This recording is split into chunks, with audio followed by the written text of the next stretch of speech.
Alors, ce matin, Seigneur, tu as élargi les cieux pour cette assemblée. Seigneur, on a prié, on a prié, on a prié, on a prié, on a prié, Seigneur, afin que tu rajoutes des enfants dans cette assemblée, Seigneur.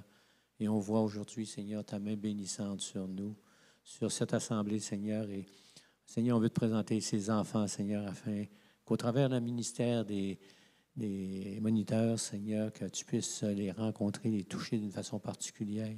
Même à la garderie, Seigneur. Oh oui, Éternel, que vraiment ta présence se manifeste de différentes façons, Seigneur. Et Seigneur, révèle-toi dans le cœur des enfants, Seigneur. À toi la gloire et l'honneur. Et puisses-tu bénir moniteurs et ceux qui sont en garderie aussi, Seigneur, en fonction. Amen et Amen. Gloire au Seigneur. Amen. Yes. Amen. Alléluia. Gloire au Seigneur. Oui, grand-papa, il fait des signes. Hein? Hey, soyez bénis. Alléluia, Jésus. Gloire à Dieu. Et si Dieu a commencé à bénir au travers de la louange, au travers de l'adoration, il veut continuer son œuvre.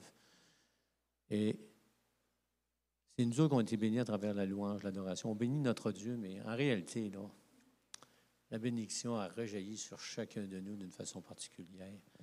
Mais Dieu va aller plus loin aussi. Dieu veut rencontrer nos cœurs avec sa parole.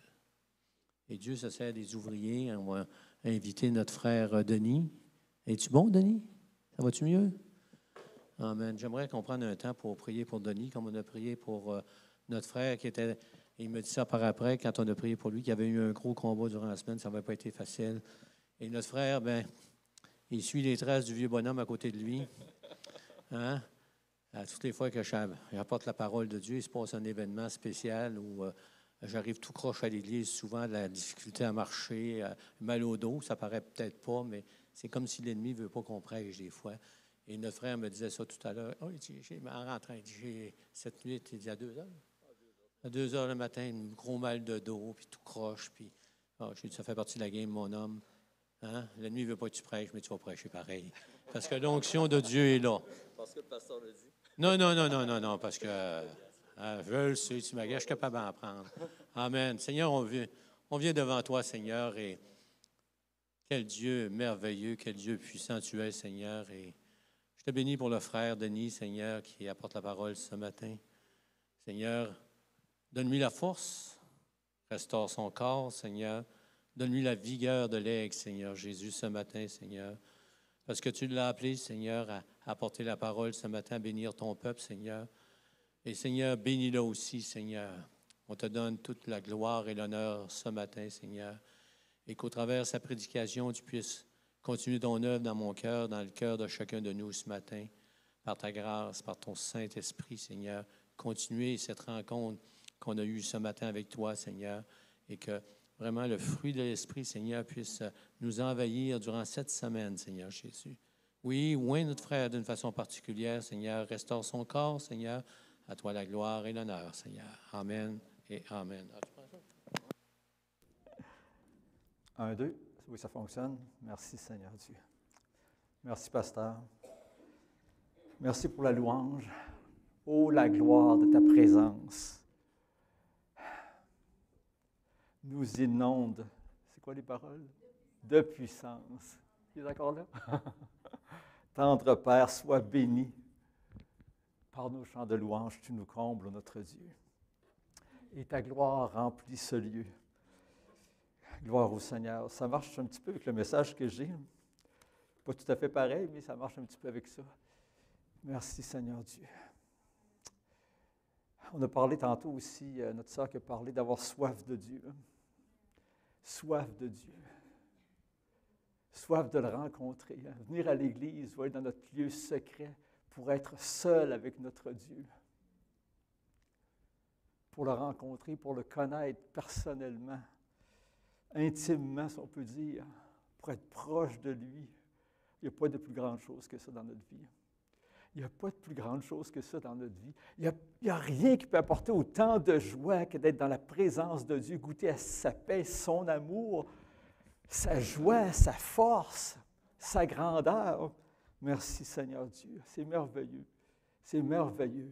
Et c'est là que Dieu nous rencontre, et c'est là que Dieu nous soutient, et c'est là que Dieu nous fortifie, c'est là que Dieu nous affermit, c'est là que Dieu nous donne sa grâce, c'est là que Dieu nous donne ses directions, qui nous donne sa sagesse, son intelligence et tout ce qu'on a besoin pour marcher sur sa terre, pour faire sa volonté. C'est là qu'il change notre cœur. Hein? Qui a vécu ça déjà? Un cœur rempli d'inquiétude, puis qui va juste s'agenouiller auprès de son Dieu, puis tout ça s'enlève d'un coup sec. Des fois, la situation ne change pas, mais dans notre cœur, ça a changé. Dans notre cœur, ça a changé. Dans notre cœur, ça a changé. Puis on sait que Dieu, maintenant, a pris les choses entre ses mains.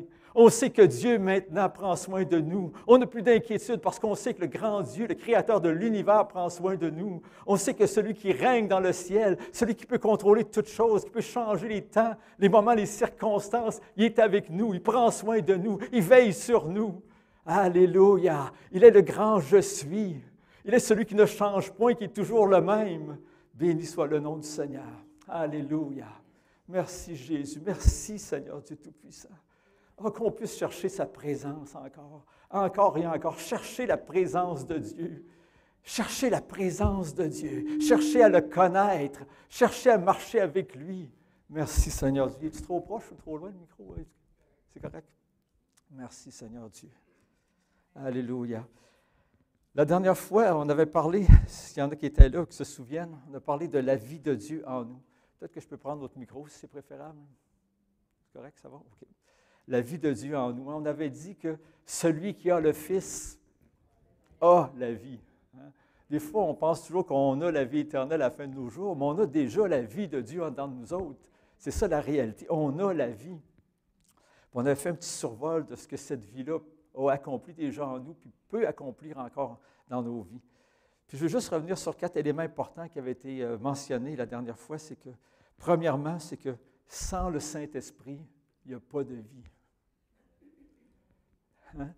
On avait pris l'exemple de l'eau qui sort du temple. Et partout où l'eau se rendait, ça apportait la vie. Ça apportait la vie, des êtres vivants qui vivaient, qui pouvaient vivre. Ça changeait les choses sur son passage. On a vu aussi que le Saint-Esprit est donné par Jésus-Christ. Si tu veux le Saint-Esprit, il faut que tu ailles à Jésus-Christ. Jean-Baptiste avait dit, Jésus, c'est lui qui baptise du Saint-Esprit. C'est lui qui baptise de Saint-Esprit, de feu. C'est Jésus qui donne le Saint-Esprit. Il n'y a pas d'autre endroit pour le Saint-Esprit qu'aller auprès de Jésus. Jésus lui-même a dit, si quelqu'un a soif, qu'il vienne à moi et qu'il boive. Hein? Celui qui croit en moi, des fleuves d'eau vive vont couler de son sein. Ça nous dit qu'il parlait de l'Esprit qui allait être donné après que Jésus soit glorifié. Et on vient à Jésus de quelle manière? Troisième élément qu'on a parlé. Il y a juste une façon, il y a juste un chemin pour aller à Dieu. C'est la croix. À cause du sacrifice de Jésus-Christ. Hein? Jean-Baptiste a dit, l'agneau de Dieu, voici l'agneau de Dieu qui ôte le péché du monde. Quand on croit en lui, le péché est enlevé de notre cœur. Hein? On est pardonné, on est considéré comme un juste devant Dieu, et là, on peut devenir une habitation de Dieu en esprit. Le Saint-Esprit peut venir remplir notre cœur. Alléluia. Et qu'est-ce que produit la croix dans notre vie? Premièrement, on pourrait dire l'humilité. Hein? Parce que si Dieu a donné son Fils pour nous sauver, c'est parce qu'il n'y avait pas d'autre moyen. Il n'y a aucun moyen par l'homme. L'homme ne peut pas se sauver soi-même, on sait ces choses-là. Donc, ça amène une humilité dans notre cœur, une dépendance à Dieu. Qu'est-ce que ça produit aussi? Ça produit la repentance, parce qu'on voit la gravité du péché. Ça conduit à la mort du seul juste qui a jamais marché sur cette terre, de la mort de Jésus, qui était Dieu, qui a pris un corps d'homme, qui est venu marcher sur cette terre, qui est mort pour nos péchés. Donc, ça produit la repentance, parce qu'on voit la gravité du péché. Ça produit la repentance aussi parce qu'on voit l'amour de Dieu. Hein? Dieu a tant aimé le monde qu'il a donné son Fils unique, afin que quiconque croit en lui ne périsse point, mais qu'il ait la vie éternelle. Et ça produit la foi aussi, parce qu'on sait que c'est la seule solution. Il n'y a pas d'autre solution pour nous, si on veut aller à Dieu, si on veut le connaître. Et le quatrième élément dont on a parlé, c'est que de demeurer en Jésus. Et qu'on avait vu que c'était un choix, parce que Jésus dit, si vous demeurez en moi, hein, donc on pourrait demeurer en lui comme on peut ne pas demeurer en lui. Mais on a tout avantage à demeurer en lui. C'est lui qui est la source de la vie. Alléluia. Il dit, si tu veux porter du fruit, demeure en moi, afin que la vie de Dieu agisse en toi et que tu portes du fruit.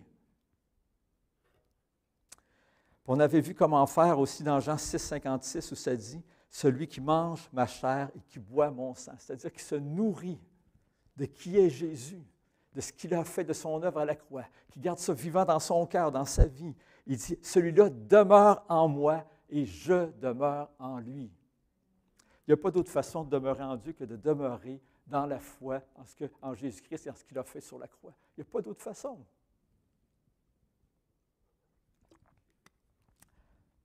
Mais ce matin, on va aller un petit peu plus loin. On va parler de l'adoration, de la contemplation, de la communion avec Dieu. Hein?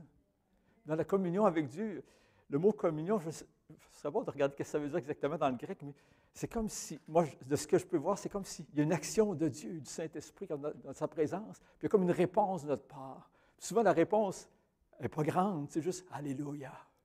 Oh, merci Seigneur.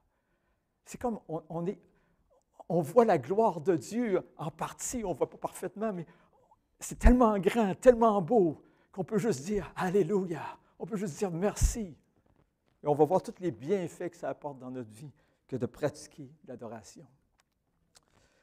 Je vais juste mentionner le mot du pasteur dans le feuillet de novembre 2022, où il parle de ces choses-là quand même. C'est très brillant, très bref, mais c'est quand même intéressant. Puis je vous invite à le lire parce qu'il fait la distinction entre l'action de grâce, les supplications, des prières de supplication, où est-ce qu'on prie, où on supplie le Seigneur pour des choses qui nous concernent, l'intercession, où est-ce qu'on prie le Seigneur pour les autres, afin qu'ils puissent connaître le Seigneur ou qu'ils soient guéris ou des choses, peu importe quoi. Il parle aussi de l'adoration, on marque silence. En tout cas, je ne suis pas sûr que c'est un silence complet, mais en tout cas, on pourra discuter.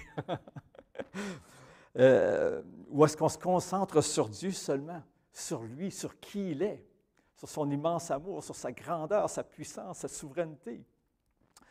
Et aussi, l'autre élément qui est discuté là-dedans, c'est la louange aussi. La louange qui est un peu une préparation à entrer dans la présence de Dieu, dans l'adoration. On devrait le voir comme ça. On ne devrait pas s'arrêter à la louange. On devrait aller plus loin que la louange, jusqu'à l'adoration.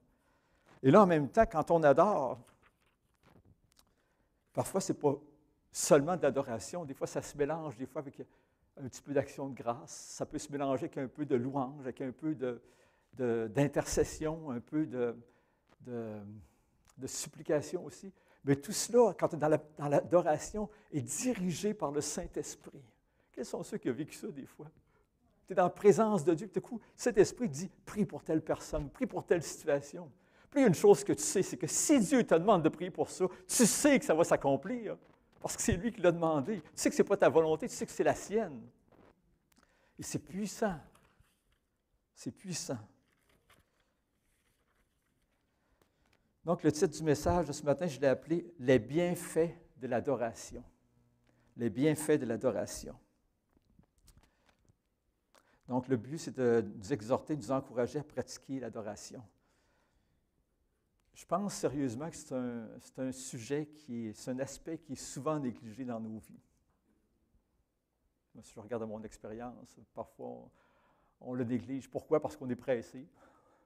On n'a pas quelque chose à faire, pas quelque chose qui peut nous inquiéter, ou on a le temps, ou le stress du temps, ou les activités, en tout cas, peu importe quoi. Des fois, on ne prend pas nécessairement le temps. Puis on met souvent l'emphase beaucoup sur les prières, les supplications, l'intercession, la louange, la prédication, l'enseignement, la lecture de la parole. Toutes ces choses-là sont bonnes, évidemment, mais on ne doit pas négliger l'adoration. Et même lire la parole, dire qu'on est en adoration, c'est extraordinaire. On ne lit pas vite. On ne lit pas grand-chose, mais gloire à Dieu, il y a des choses que Dieu révèle dans nos cœurs. Il parle à nos cœurs d'une façon puissante. Peut-être aussi parce qu'on a accès à beaucoup de choses aujourd'hui, beaucoup de livres chrétiens, il y a beaucoup de prédications sur Internet, il y a beaucoup de choses qui... On a l'habitude, dans notre monde, à nourrir beaucoup notre intellect. Hein? C'est bon de nourrir l'intellect, mais la relation avec le Seigneur, c'est le cœur en particulier. S'attacher au Seigneur, aimer Dieu, comme on a vu tantôt, aimer Dieu de tout notre cœur, de toute notre force, de toute notre pensée, de tout notre être. Alléluia. C'est là que ça change vraiment notre vie.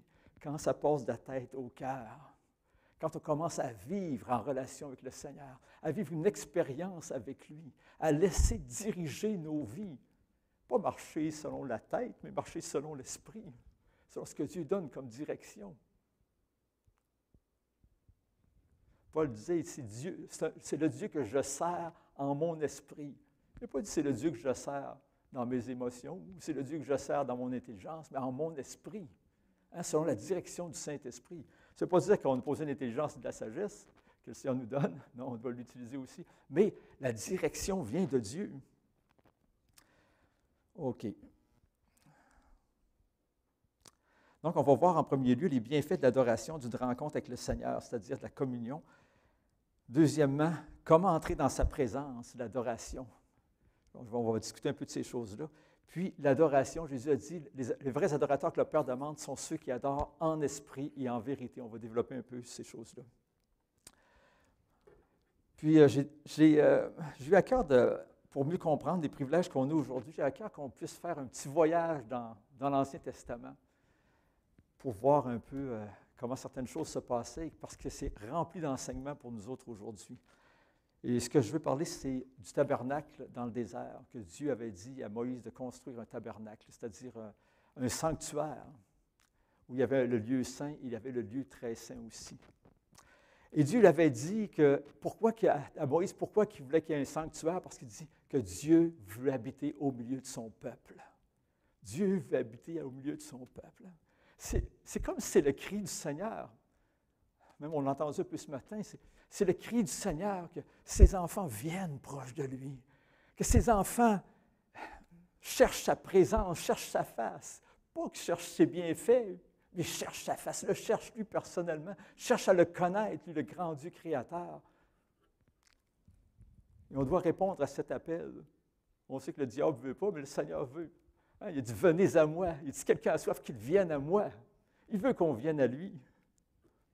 Alors, ce qu'on disait dans l'Ancien Testament, il y avait le tabernacle dans le désert, qu'il avait les mêmes fonctions que le temple qui était construit à Jérusalem. Mais dans le désert, il était montable, démontable, parce que le peuple ne restait pas sur place dans le désert. Tandis qu'à Jérusalem, bien là, on ne peut pas démonter ça et le remonter facilement. OK. Donc, Dieu lui avait dit de construire exactement selon le modèle qui était vu sur la montagne. Pourquoi c'était comme ça? Parce qu'on le sait, le salut, ça vient de Dieu, pas des hommes. Il n'y a rien de l'imagination de l'homme qui va le conduire à Dieu. Hein. On peut le voir dans toutes les religions. Ils ont inventé un paquet d'affaires, des cérémonies, des rituels, des sacrifices à faire, des ci, des ça. Mais ça ne les amène jamais à Dieu. Parce que tout ça n'est pas suffisant. Tout ça n'enlèvera jamais le péché. Le seul qui enlève le péché, c'est le Seigneur Jésus-Christ, comme on le sait, son œuvre à la croix. Gloire à Dieu. Et pourquoi aussi que Dieu l'a montré comment faire? Parce que c'était rempli d'enseignements. Le temple lui-même est rempli d'enseignements, le tabernacle.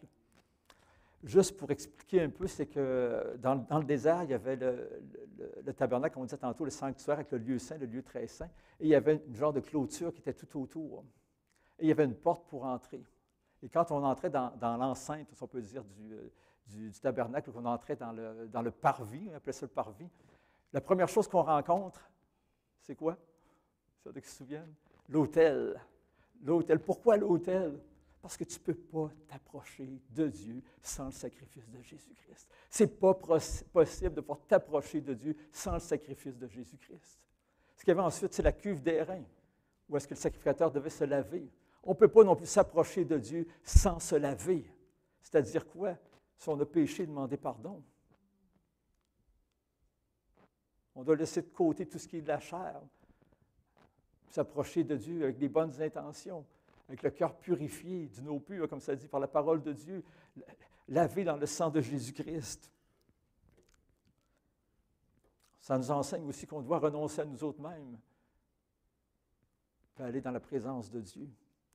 Ensuite, on va vers le sanctuaire. Le sanctuaire était divisé en deux parties. Je ne sais pas si il y en a qui se souviennent. Le lieu saint, puis il y avait un voile qui séparait le lieu très saint du lieu saint. Donc, ça le dit, les mots l'expriment bien aussi, le lieu saint. Hein? Saint, c'est un lieu qui est mis à part pour Dieu. Lieu très saint. Ouf! C'est encore mieux. Et là, c'est encore mieux, dans le sens que la présence de Dieu dans le lieu très saint, c'est là qu'est la gloire de Dieu, c'est dans le lieu très saint. Et moi, je crois que le lieu très saint, ça représente vraiment l'adoration.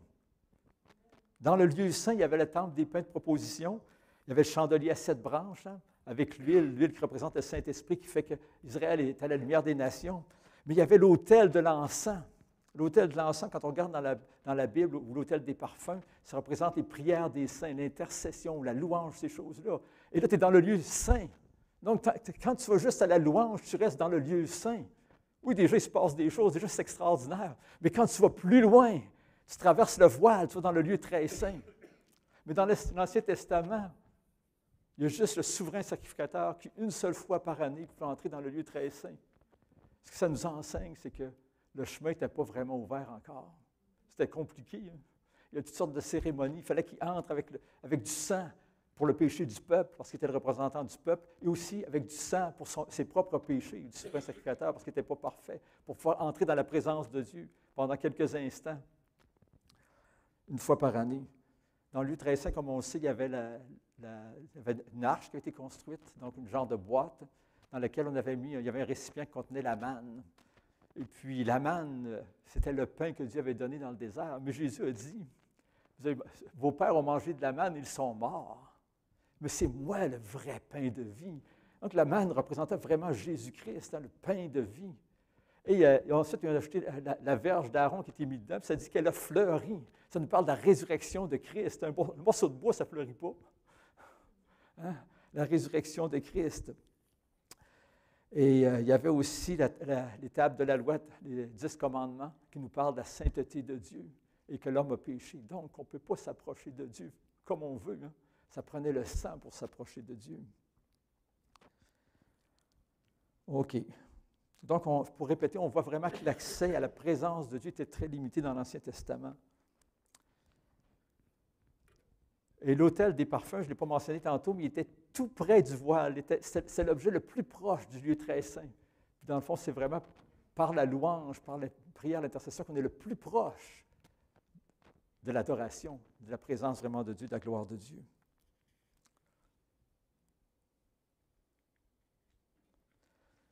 Et comme on le sait, la bonne nouvelle, c'est quoi? Quand Jésus-Christ est mort sur la croix, ça dit que le voile de Dieu, le voile dans le temple s'est déchiré de haut en bas. Ce n'était pas une petite toile. Là. Moi, je peux dire, dont les étudiants de la parole de Dieu pensent que ça va à peu près l'épaisseur de 4 pouces d'épais, hein, le voile. Fait que c'était tout un voile. OK. Un autre point que je veux mentionner avant de commencer à parler des bienfaits de l'adoration, c'est quand Jésus a marché sur cette terre, comme on a vu tantôt, le temple dans le désert, ça représentait le lieu où est-ce que Dieu voulait habiter au milieu de son peuple. Mais quand Jésus marchait sur cette terre, Jésus était en quelque sorte le temple de Dieu. Hein? Jésus d'ailleurs a dit, « Détruisez ce temple, en 3 jours je le relèverai. Hein? La prophétie disait que la jeune fille sera enceinte, elle enfantera un fils, on lui donnera le nom d'Emmanuel, ce qui signifie « Dieu avec nous ». Dieu avec nous. Quand on regarde, quand Jésus a marché sur cette terre, on pourrait, en tout cas, j'ai mis 3 types de personnes qui ont côtoyé Jésus, si on peut dire. Il y a ceux qui ont entendu parler de lui, qui ont entendu parler, qui avaient fait des miracles, mais qui ne l'ont jamais rencontré, jamais vu. Qui n'ont pas cherché nécessairement à le rencontrer, à le voir non plus. Il y en a d'autres qui, eux, ont écouté son enseignement, qui se sont approchés plus proches et qui ont même été guéris. Et il y en a d'autres qui l'ont rencontré personnellement.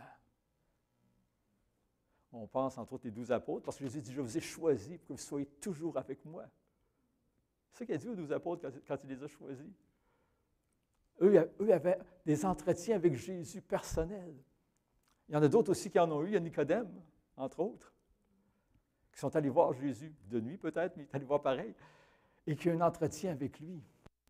Nous, en tant que chrétiens, est-ce qu'on reste dans le premier groupe, on entend parler de Jésus, ou est-ce qu'on va plus proche, hein, pour s'approcher de lui, puis écouter son enseignement, puis lire dans sa parole, puis le louer, puis etc. Est-ce qu'on va encore plus proche, jusque dans l'adoration, pour avoir un échange cœur à cœur, face à face avec lui?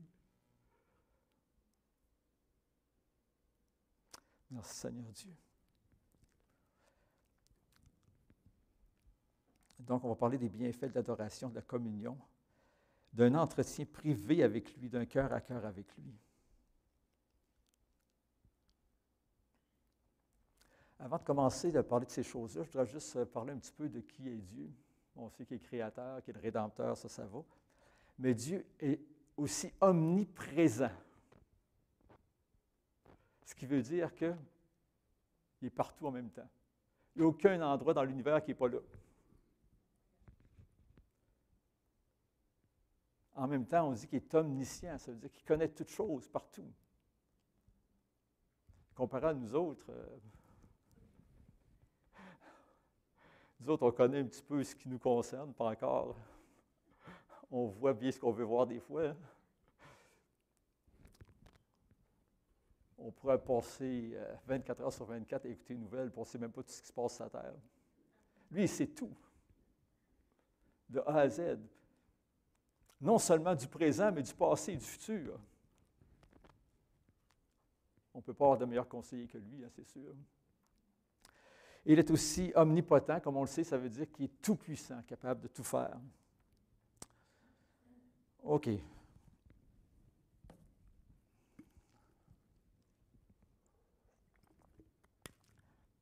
C'est sûr que les versets dont je vais parler sont pas nécessairement liés à 100% à l'adoration, mais je pense qu'on peut les appliquer facilement à cet aspect-là. Donc, une des premières choses que Dieu fait quand on l'adore, quand on s'approche de lui dans l'adoration, dans sa présence, c'est qu'il nous donne le repos. Hein? Il donne la paix, il restaure notre âme. On va lire Matthieu 11, 28. L'invitation de Jésus, le roi des rois.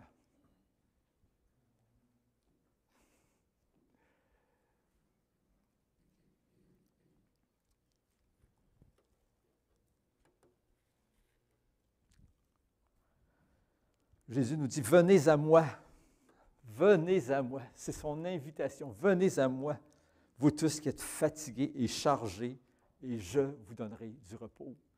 C'est sûr que, on peut l'appliquer en disant que les gens étaient perdus, puis surtout les Israélites à cette époque-là, à cause des pharisiens, qui avaient beaucoup de fardeaux sur leurs épaules. Non seulement la loi de Dieu, mais les pharisiens avaient rajouté des lois, des choses à faire, des choses à ne pas faire, pour être sûr de ne pas déplaire à Dieu, de respecter le sabbat, puis de pouvoir être agréable au Seigneur.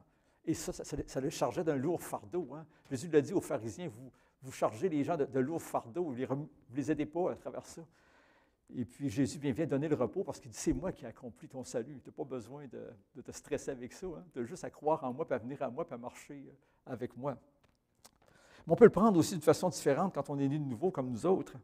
Si on est fatigué ou chargé à cause des épreuves de la vie, des difficultés qu'on peut rencontrer, des inquiétudes qui sont sur notre route, qui peuvent créer de l'anxiété et toutes sortes de choses, des combats, divers combats avec le péché ou peu importe quoi. Donc, il dit, viens à moi, toi qui es fatigué et chargé. Si tu trouves ça dur, va à lui. Hein? Si tu trouves ça dur, marcher dans ses voies, va à lui. Il dit, venez à moi, vous tous qui êtes fatigués et chargés. Je vous donnerai du repos. Il vient nous aider, il vient nous décharger, nous libérer, nous délivrer. Gloire à Dieu. Comme on l'a dit tantôt, des fois, on est rempli d'inquiétude, on vit dans sa présence, puis tout, pouf, ça disparaît de notre cœur, ces choses-là. Comme je disais tantôt, la situation ne change pas nécessairement, mais les inquiétudes sont parties. Gloire à Dieu. Ensuite, il dit, prenez mon joug sur vous. Quand on est dans sa présence, puis on voit déjà le repos qu'il nous donne, c'est beaucoup plus facile d'accepter son joug, sa direction. Ce qui est extraordinaire, c'est que Jésus nous donne, oui, des directions, il nous donne un joug à porter, mais il porte beaucoup de nos choses aussi. Hein? On peut se décharger sur lui de tous nos soucis, de ces fardeaux-là. Ça dit de chercher premièrement le royaume de Dieu et sa justice, et tout le reste va vous être donné par-dessus. C'est comme s'il y a un échange. On s'occupe des affaires de Dieu, on s'occupe de faire sa volonté, puis lui s'occupe de nos affaires aussi en même temps. Il vient nous aider dans tout ce qu'on a à vivre, dans toutes les choses de la vie. C'est vrai ce que je dis là? Donc, quand on vient juste de vivre, qu'il nous a donné le repos, c'est facile de prendre son joug et d'accepter. Puis il dit que son joug est doux. Il est doux parce que Jésus nous aide aussi à le porter, ce joug-là. Ensuite, ça nous dit que prenez mon joug sur vous et recevez mes instructions. Alléluia. Recevez mes instructions. Comme j'avais mentionné la dernière fois, c'est que c'est bien d'apprendre de Dieu. C'est bien d'apprendre sur Dieu. Mais c'est encore mieux d'apprendre de Dieu. Hein? Il donne ses instructions. Dans sa présence, il se révèle un peu à nous comme il est. On commence à le voir de plus en plus tel qu'il est. La parole de Dieu qu'on a lue, des fois, ça prend vie. Hein? On a la réalisation, l'expérimentation de qui il est. Puis on a ses instructions, ses directions. Il donne de l'intelligence, il donne des fois des solutions. Des fois, dans sa présence, des solutions pour des choses terrestres aussi. Le Seigneur me parle, pourquoi tu ne fais pas telle affaire? Puis là, ça règle le problème. Le Seigneur voit tout, connaît tout, sait tout. Comme on disait tantôt, il connaît aussi l'avenir. Il donne des directions pour notre vie. Il sait ce qui est le meilleur pour nous, ce qui est le meilleur pour l'avancement de son royaume. Donc, on peut recevoir des instructions pour notre vie, notre travail, notre famille, pour le ministère. Et souvent que c'est là qu'elle naît aussi, là, quand on prêche, que le Seigneur nous montre quel message prêcher, c'est dans sa présence. Donc, à travers ça aussi, quand on entend, quand il donne ses instructions, quand dans sa présence, bien, ça nous amène à avoir une connaissance intime de Christ, réelle de qui il est. Puis il dit ici qu'il est doux et humble. Malgré qu'il est tout-puissant, il est doux et humble.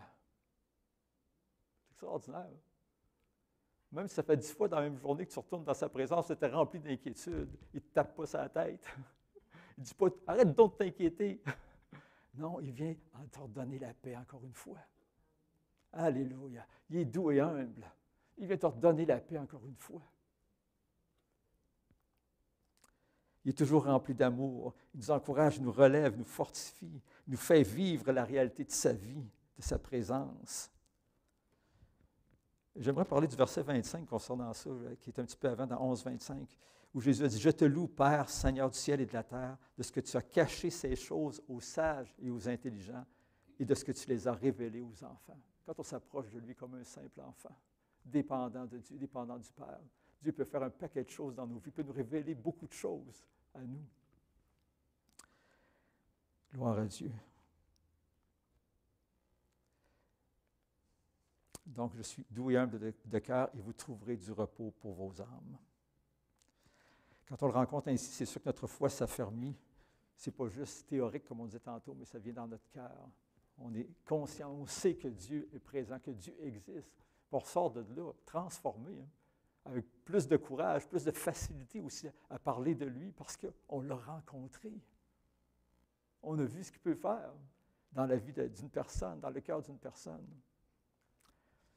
Il y a d'autres passages aussi qui nous parlent, comme dans Romains 8, je pense 8, 26, qu'il nous aide dans notre faiblesse, hein, parce que le Saint-Esprit lui-même vient et intercède pour nous par des soupirs inexprimables. Donc, il vient nous aider. Dans la prière aussi, comme je pense que j'ai oublié de le mentionner tout à l'heure, c'est que des fois, il nous montre, oui, j'en ai mentionné, il nous montre des choses à prier selon sa volonté.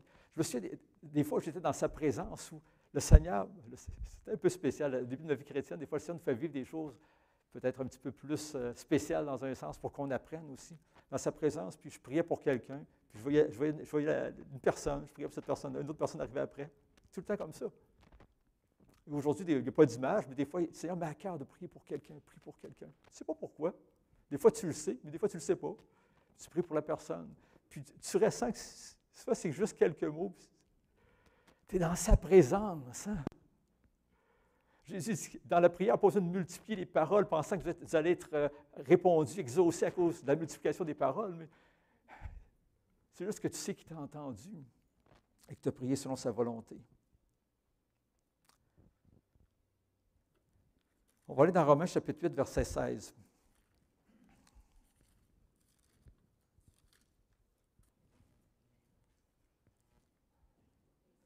C'est extraordinaire ce verset-là.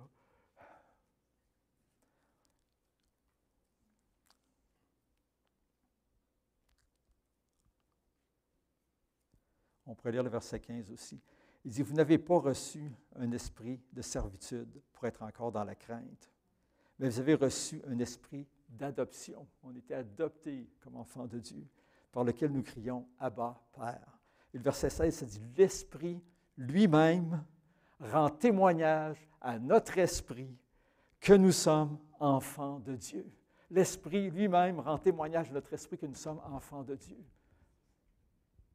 C'est difficile de recevoir ce témoignage-là, de l'entendre quand on est dans les occupations de la vie, même des fois dans la louange, mais quand on est dans sa présence, ce témoignage-là vient dans notre cœur. On sait qu'on est enfant de Dieu. On sait qu'on est enfant de Dieu. On sait qu'on est aimé du Père. On sait qu'on est accueilli dans sa maison. On sait qu'il est content de nous accueillir dans sa présence. Alléluia. Il y a aussi dans sa présence la transformation. Qui veut être transformé? Alléluia. 2 Corinthiens chapitre 3, verset 6 pour commencer.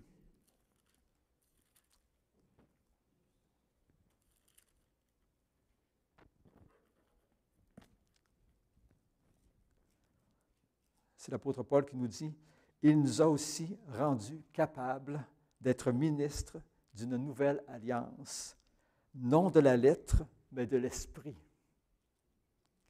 Car la lettre tue, mais l'esprit vivifie. » Allez, on doit donner l'occasion à l'esprit de nous vivifier. L'esprit vivifie. Si on a juste la lettre sans l'esprit, ça tue. Mais si on a la lettre avec l'esprit vivifie ces choses-là. Il rend réel dans nos vies, dans nos cœurs, la parole de Dieu. Verset 16, il dit, « Mais lorsque les cœurs se convertissent au Seigneur, le voile est ôté. » Dans le temple, le voile est déchiré. Mais quand on n'est pas converti encore, on a encore un voile, on ne voit pas, on ne comprend pas, on ne sait pas. Mais quand on se convertit, le voile est ôté. Le voile est ôté. Le voile est ôté, on commence à voir, on commence à comprendre. Et on peut entrer dans la présence de Dieu, dans le lieu très saint. On est rendu digne par le sang de Jésus-Christ d'entrer dans la présence de Dieu, dans le lieu très saint. Il dit, « Or, le Seigneur, c'est l'Esprit. Et là où est l'Esprit du Seigneur, là est la liberté. » Il dit, « Nous tous qui, le visage découvert, contemplons. » On parlait tantôt que l'adoration, c'est la contemplation aussi. Contemplons, comme dans un miroir, la gloire du Seigneur. On contemple, on ne voit pas clairement, c'est un miroir dans ce temps-là, ce n'était pas clair, mais on contemple, comme dans un miroir, la gloire du Seigneur, par l'Esprit de Dieu. On voit la gloire du Seigneur dans notre lieu très saint. Par l'Esprit de Dieu, on voit la grandeur de Jésus-Christ. Par l'Esprit de Dieu, on voit l'amour de Dieu à notre égard. Par l'Esprit de Dieu, on vit l'amour, la paix, la joie que Dieu nous communique. Il dit, à travers cela, nous sommes transformés en la même image, celle qu'on voit. On voit peut-être mal, mais on la voit un peu. On est transformé en la même image de gloire en gloire, comme par le Seigneur l'Esprit. Il y a une opération de transformation qui s'opère à ce moment-là dans sa présence. On sort de là rempli d'amour, rempli de paix, rempli de joie. On est comme au-dessus des inquiétudes, rempli d'amour, rempli de paix, rempli de joie. On est comme au-dessus des inquiétudes, au-dessus des choses. Alléluia! Parce que Dieu nous a fait asseoir avec Christ dans les lieux célestes, au-dessus de toute domination, de toute autorité, de toute puissance, de tout nom qui peut se nommer. Allez, on est en lui. Il nous a ressuscités ensemble, il nous a fait asseoir en lui dans les lieux célestes. En esprit, hein? Quand on est dans l'adoration en esprit, on peut voir ces choses-là. On peut commencer à comprendre ces choses-là. On peut commencer à vivre dans la victoire que Jésus nous a donnée. Gloire à Dieu. Autre point, il y a de la joie, de l'amour, de la paix dans sa présence. On a mentionné déjà, mais je voudrais lire quand même un verset, 2 versets. Sophonie, chapitre 3, verset 17.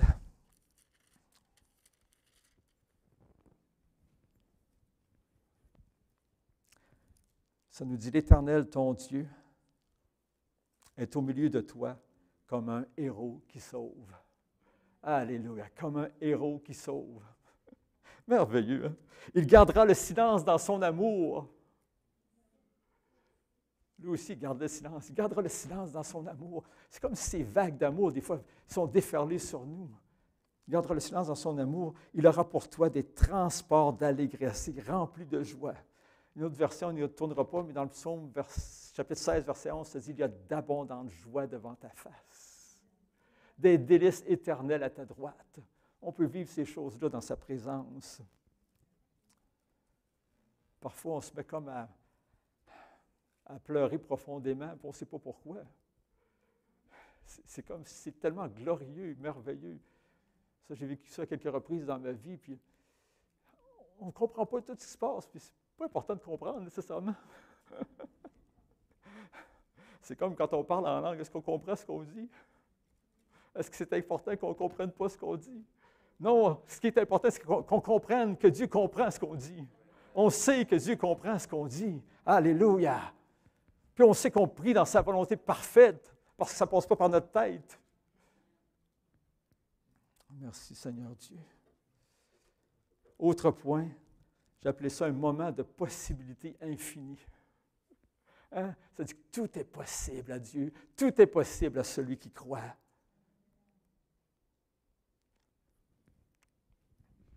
Je pensais en écrivant ça à Jésus qui est allé voir le malade à la piscine de Bethesda.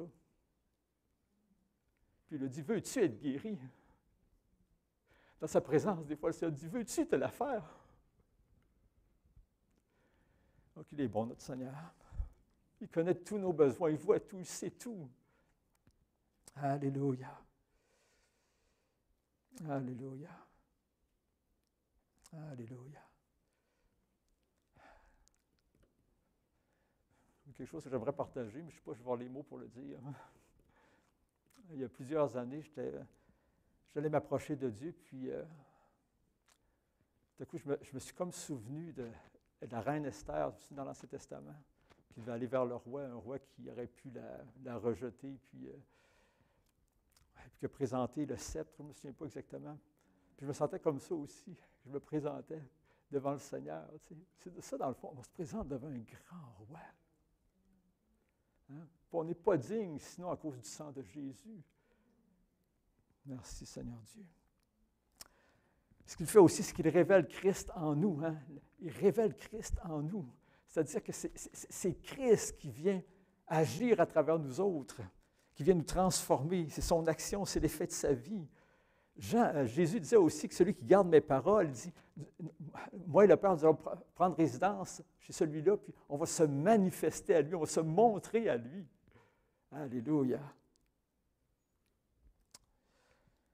Dans sa présence aussi, il nous aide à mourir à la vie des choses dans notre vie qui ne sont pas selon Christ, qui sont hors de sa volonté. Ce n'est pas nécessairement du péché. Des fois, c'est des ambitions, des désirs personnels qui sont hors de sa volonté. Il nous aide à mourir à ces choses-là. Il nous aide à mourir à des points de vue qui ne sont pas bibliques. Hein? Des fois, il replace un peu dans notre tête les choses. Merci, Seigneur Dieu. Donc, pour terminer, l'adoration a beaucoup de bienfaits, puis à travers l'adoration, Dieu peut nous transformer, nous fortifier, nous affermir. Gloire à Dieu. Donc, maintenant, je vais parler de comment est-ce qu'on s'y prend pour adorer, pour rentrer dans l'adoration, dans le lieu très saint. Dans l'Ancien Testament, il y avait tout un protocole d'action qui était à faire. Dans le Nouveau Testament, c'est beaucoup plus simple. Gloire à Dieu. Merci Seigneur que c'est beaucoup plus simple dans le Nouveau Testament. Est-ce qu'on a déjà lu le livre des Lévitiques avec les sortes de sacrifices? Ouf! Je me dis, merci Seigneur qu'on vit aujourd'hui. C'est juste le sang de Jésus qui nous purifie. Ça règle le problème. Oh là là!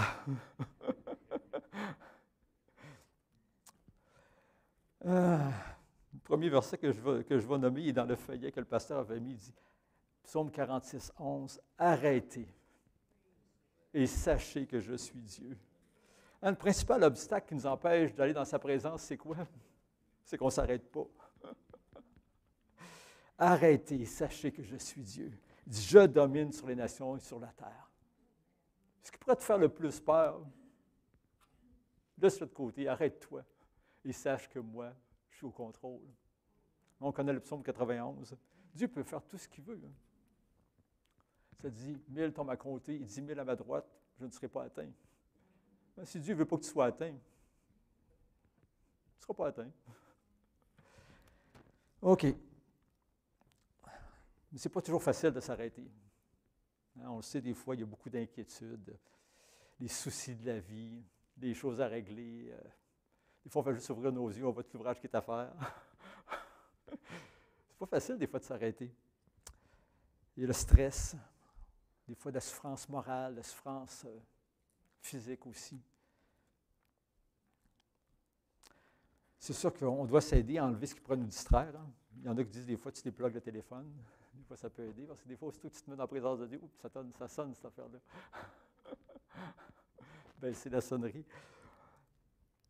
Mais Dieu donnait des éléments pour y arriver. Tu sais. Bon, comme on a vu tantôt, quand on rentre dans le tabernacle, il y avait l'autel. On doit passer par l'autel, donc être conscient que c'est Jésus qui a enlevé notre péché. Le cuve d'airain, après mettre notre vie en règle devant le Seigneur.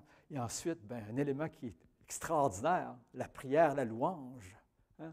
La louange a pour effet, souvent on se concentre sur les paroles, sur tout ça, ça oblige à la faire de patiner tout le temps dans notre tête, les inquiétudes et tout ça. Donc, ça nous concentre déjà un peu sur Dieu. Il y a un chant qu'on chantait il y a longtemps, je ne sais pas s'il y en a qui s'en souviennent, ça disait « Nous venons dans sa maison et nous nous assemblons pour l'adorer ». Ça disait ensuite quoi? Il faut s'oublier soi-même, se concentrer sur lui et l'adorer. Donc, la louange nous prépare à s'oublier soi-même, à se concentrer sur lui et l'adorer. Sur lui, sur ce qu'il est, sur sa grandeur, sa puissance, sa bonté. Il y a un verset d'Écriture aussi qui dit dans Jacques, il dit « Approchez-vous de Dieu, il s'approchera de vous ». C'est extraordinaire, c'est quand tu prends l'habitude de t'approcher de lui, des fois c'est lui qui s'approche de toi. Je me souviens, à une époque, je récitais les versets d'Ésaïe 54, souvent le matin en commençant ma journée. Je me souviens d'un matin, je parle au Seigneur, puis le Seigneur il dit « Je vais le réciter pour toi ». Spécial, tu sais. Là, tu sens que dans ton cœur, il dit les mots, puis parce que pourquoi ça replace nos pensées des fois, de se rappeler de la parole de Dieu, de ce qu'elle dit. Hein? Dans Ésaïe 54, ça dit « Quand les montagnes s'éloigneraient, mon amour ne s'éloignera pas de toi. Quand les collines chancelleraient, mon amour ne chancellera pas. Mon alliance de paix ne chancellera pas. Hein? » Merci Seigneur Dieu. Peu importe ce que tu vas vivre, Dieu demeure Dieu.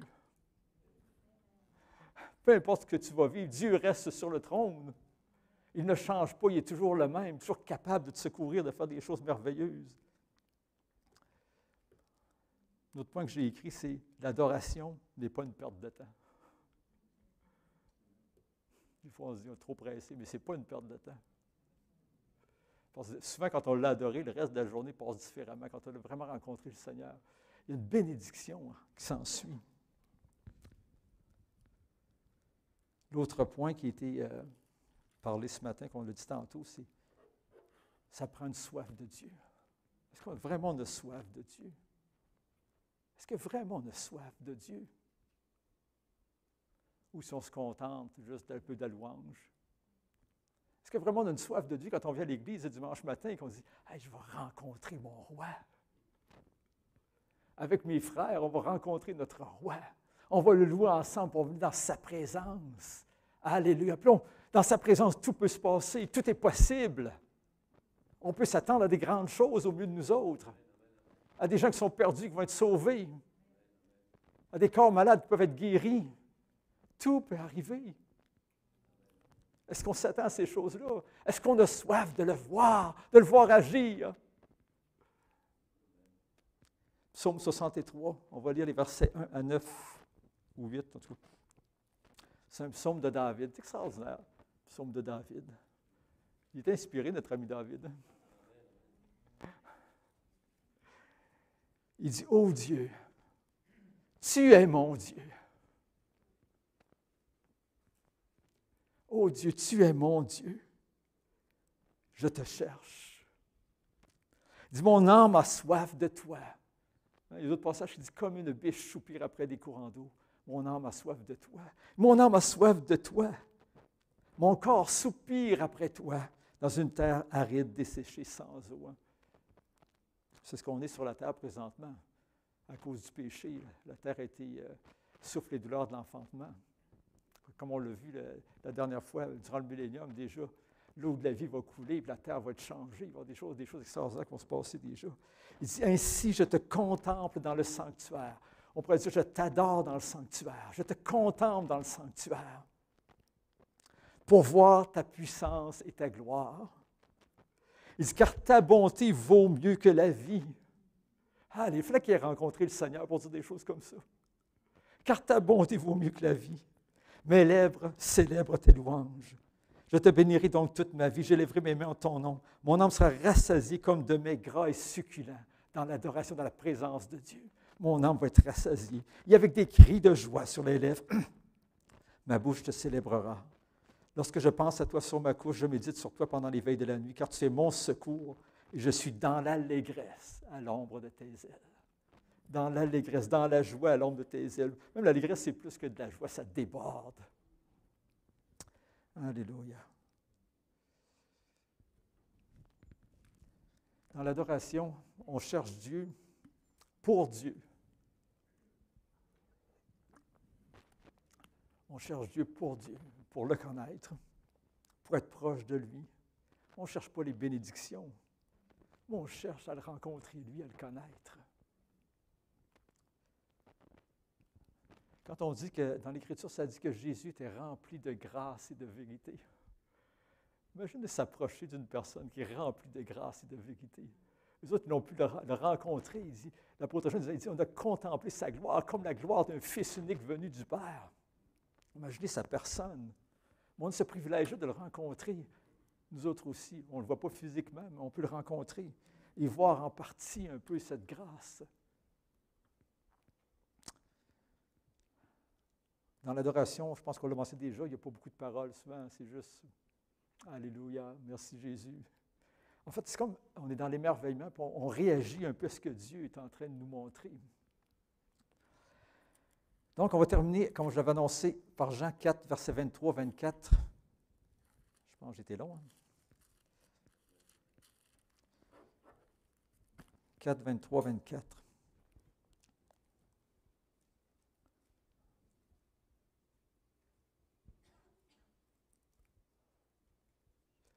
Je pense vraiment que il va y avoir beaucoup d'âmes sauvées quand vraiment le peuple de Dieu va vraiment être proche de Dieu, vraiment aimer Dieu de tout son cœur, toute son âme, toute sa force, qui va être transformé vraiment par le Seigneur, qui va être tellement attaché à lui, tellement convaincu de la vérité de Dieu, tellement convaincu de la parole de Dieu, tellement convaincu. Cette conviction-là vient dans sa présence. Je pense que c'est là que Dieu va pouvoir faire quelque chose, quand on va être vraiment en amour avec lui. Des fois, au début de notre vie chrétienne, c'était comme facile, on a vécu des choses beaucoup, mais à long terme, il faut revenir des fois à certaines choses qu'on a laissées au début de notre vie chrétienne. Moi, je me souviens, au début de notre vie chrétienne, je passais beaucoup de temps à l'adorer. Puis je me souviens, quand j'adorais le Seigneur, le lendemain, la journée n'était pas pareille. Quand vraiment j'avais rencontré le Seigneur. Même il y a des gens qui venaient des fois auprès de moi et qui me posaient des questions sur l'Évangile. Je portais sur mon sarrau, je travaillais en laboratoire, « Jésus sauve ». Tout le monde savait que j'étais chrétien. Et c'est le Seigneur qui m'avait d'ailleurs dit de mettre ça sur mon sarrau. Pourquoi? Parce qu'il m'a dit, maintenant tout le monde va le savoir, tu n'auras pas peur de parler. C'est vrai. Ils savent que... Merci Seigneur Dieu.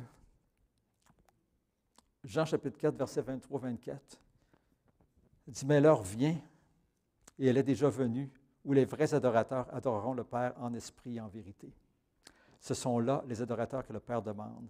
Dieu est esprit, et il faut que ceux qui l'adorent en esprit et en vérité. Dieu est esprit, on ne le voit pas. Hein? C'est pour ça qu'on doit l'espérer, l'adorer en esprit. Mais je vais parler de la vérité pour commencer.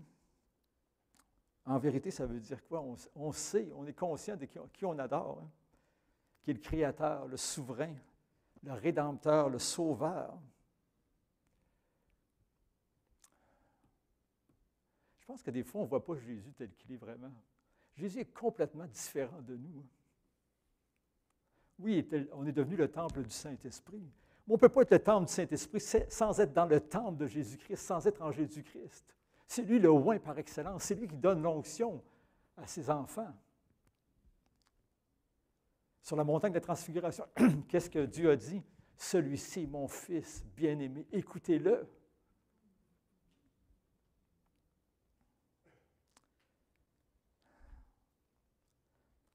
En vérité, on sait aussi que nous font voyons, excusez-moi.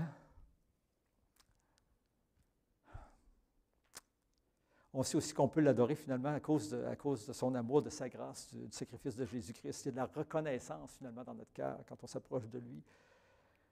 En vérité aussi, on est conscient qu'on est petit par rapport à lui, qu'on est tout petit par rapport à lui. Hein? C'est lui qui est rempli de grâce et de vérité, ce n'est pas nous. C'est lui qui est au-dessus de tout, ce n'est pas nous. On est conscient qu'on est petit par rapport à son immense amour, qu'on aime tellement peu par rapport à comment est-ce que lui aime, qu'on est petit par rapport à sa puissance, qu'on ne peut rien par rapport à tout ce que lui peut faire, qu'on est tout petit dans la connaissance aussi, quand est-ce qu'il connaît de choses que nous autres, on ne sait pas. Donc, ça amène de l'humilité et de la dépendance. Ça amène de la soif, de la faim de lui, de le connaître, de marcher avec lui. En esprit, mais comme on l'a dit tantôt, Dieu est esprit, c'est-à-dire qu'on ne peut pas le voir avec nos yeux physiques, mais on peut le voir avec les yeux du cœur. On peut le voir avec les yeux de l'esprit. Une chose qui est remarquable, c'est que dans le lieu très saint, il n'y avait pas de chandelier, il faisait noir. Car dans notre lieu secret aussi, on ne voit pas avec nos yeux physiques, on voit avec les yeux du cœur. Par l'aide du Saint-Esprit, pas par des cérémonies, pas par des rituels, pas dans une bâtisse ou dans une autre, mais c'est en esprit, dans notre être intérieur.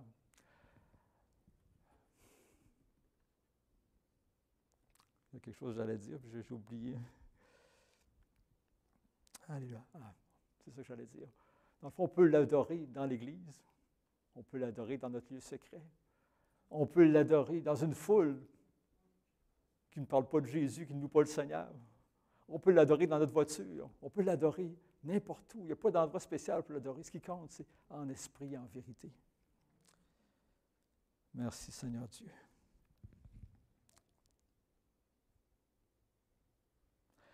Donc, pour terminer, je dois juste rappeler qu'on doit apprendre à ne pas rester dans le lieu saint, mais à aller jusque dans le lieu très saint, et à prendre du temps dans sa présence. Il a demandé au Seigneur qu'il se révèle à nous d'une façon particulière, qu'on le rencontre de façon personnelle. Et j'aimerais lire le texte d'Ésaïe 30, verset 15, que notre frère Louis m'avait dit vers la fin juillet-août, je ne me souviens pas trop. Un très bon texte, puis ça me frappait. Puis à partir de ce qu'il m'a dit là ce matin-là, je ne dis pas que c'est ça qu'il faut faire pour chacun, mais j'ai décidé, parce que je lisais de toute façon toujours systématique la Bible, j'ai décidé le lendemain matin, non, je ne fais pas ça. Je m'approche de Dieu dans sa présence. Puis dans la présence de Dieu, le Seigneur me parlait de versets. J'allais voir ces versets-là. Et c'est quand même très particulier. C'est comme si le Seigneur était en train de remettre des choses un peu en place, des fois, de nos vues, nos points de vue sur des choses. Puis c'est ça, j'ai laissé le Seigneur me guider dans ce qu'il voulait que je lise. C'était quand même particulier pendant un certain temps. Alors, Ésaïe 30, verset 15, ça dit « Car ainsi a parlé le Seigneur l'Éternel, le Saint d'Israël. C'est dans la tranquillité et le repos que sera votre salut, quand on dépend de Dieu. C'est dans le calme et la confiance que sera votre force. Mais vous ne l'avez pas voulu. » Pourquoi qu'on ne l'a pas voulu? Il dit, les gens ils comptaient sur leur propre force. On va aller en Égypte aller chercher des chevaux. C'est ce qu'ils disaient les Israélites. Dieu disait, allez pas en Égypte chercher des chevaux, comptez sur moi. Je suis puissant dans les combats, je suis l'Éternel des armées. Qu'est-ce qu'on fait, nous autres, des fois aussi? On se dépêche, on prend des moyens humains plutôt que de s'approcher de Dieu, puis de confier nos choses et de le laisser agir dans notre vie. Gloire au Seigneur. Merci, Seigneur Dieu. On se doit de combattre le bon combat de la foi. Des fois, on ne combat pas le bon combat. On doit juste laisser tomber les gants dans la présence de Dieu. Notre combat, c'est de rester en Dieu, de rester dans sa présence, de compter sur lui. Ce n'est pas de combattre par nos propres forces, mais on combat pour rester en lui. On combat pour rester dans sa présence. On combat pour placer notre foi en lui, pour que lui puisse agir. Merci, Seigneur Dieu. Alléluia. On peut fermer nos yeux ce matin.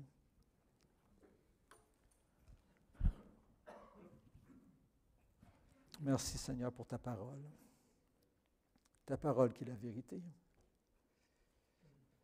Toi qui es si bon, si merveilleux, si puissant. Toi qui nous as tant aimés.